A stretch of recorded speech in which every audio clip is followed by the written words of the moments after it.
Awesome Meeples. Today I'll be reviewing Tsuro of the Seas. Okay, first of all, we'll look inside the box.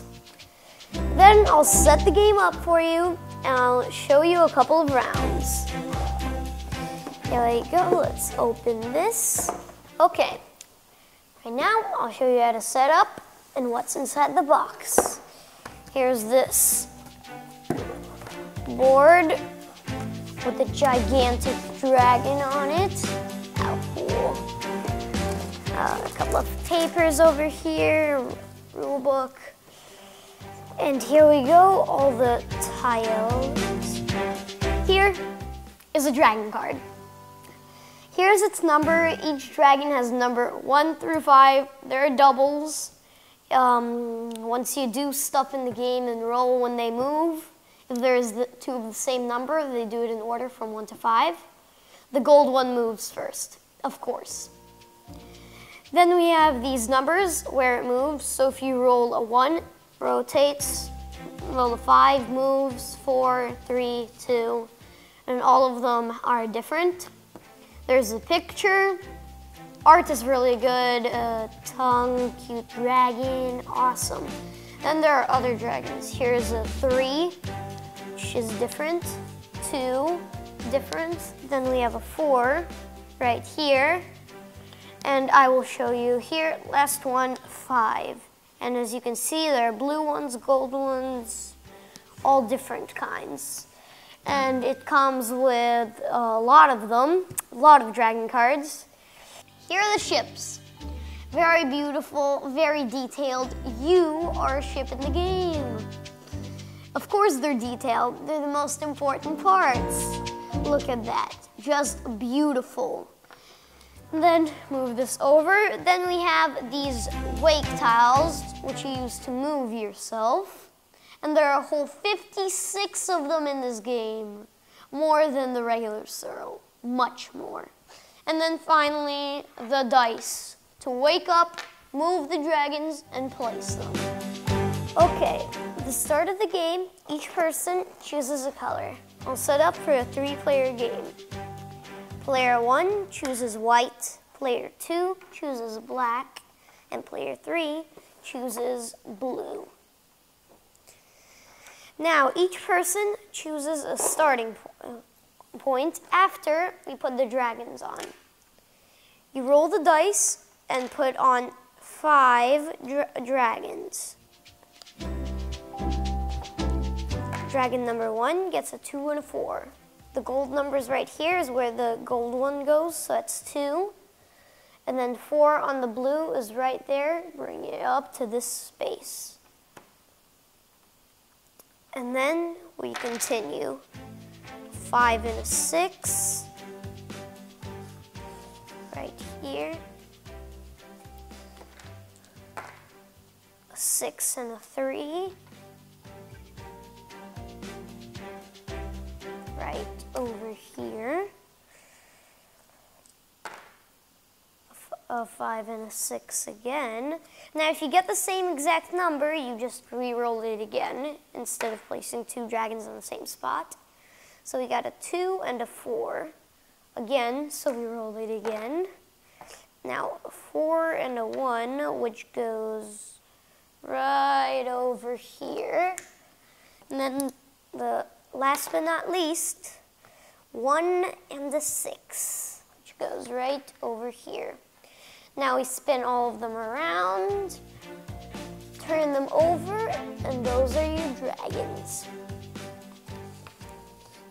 Now, everybody chooses a starting point. Player 1, the player in the white, will go, let's say, here. Player in the black will go here, and player in the blue will go over here. Now, each player draws 3 cards. I'm just showing it, putting them all like this because this is an example. But normally you wouldn't show each other your cards or tiles. Each player gets 3 of them at the start. And then I'll show you a couple of example turns.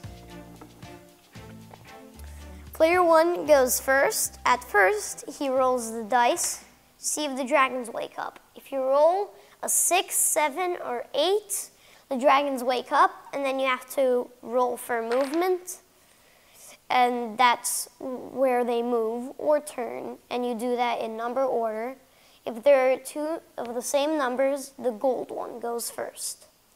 And then player one, the white player, decides to place this tile right here. He follows the line that way. And then it's the black player's turn. Oh, and player one also draws a tile. You play until all the tiles are gone, or until there's one player left. When the tiles are gone, you just move your ship all the way around until you die. Whoever dies last wins. Now, black goes, and he rolls an 11. No dragons wake up, and he will move this away. Then draws a tile. Player in the blue, player 3, rolls, and the dragons do not wake up again. Then he will play a tile like, for example, this one, which makes him move forward. I'll show you one more round, and that is it. He draws a tile. Now it's the white player's turn again.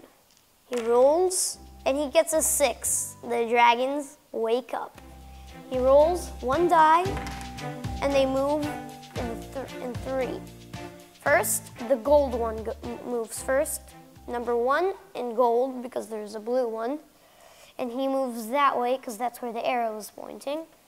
This one moves that way, almost off the board.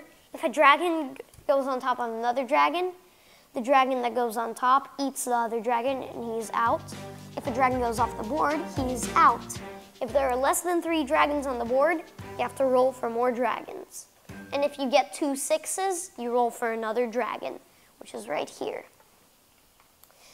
Okay, and now we move number 2, here's the 2, which moves up. Then number 3, which just rotates, and number 4, which moves that way and almost eats number 2.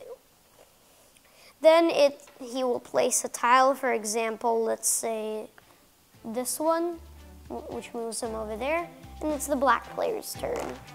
He rolls a 5, no dragons wake up, moves this way, and that is the end of his turn. Finally, it is the blue player's turn, and the last turn that I will show you. He rolls, gets an 8, so the dragons wake up. He will roll 1 die, and he gets a 5. Number 1 moves this way. This number 1 moves this way. Number 2 moves that way. Number 3 moves that way, and number 4 moves that way, following number 2. And it looks like 3 and 2 are about to clash. Now blue player takes his turn, and that is how you play. This is a great game. The art is beautiful. There are ships versus dragons. It adds spice to the game. If you watched my Tsuro review, you know I love that game, but this is much better. It's longer, it's better, it's more fun. I just love it. It can be played 2 to 8 players, a lot of people, 40 minutes, 20 to 40 minutes, depending on the number of players. I don't know how to say it. It's just awesome, too awesome. See you later on Awesome Meeples.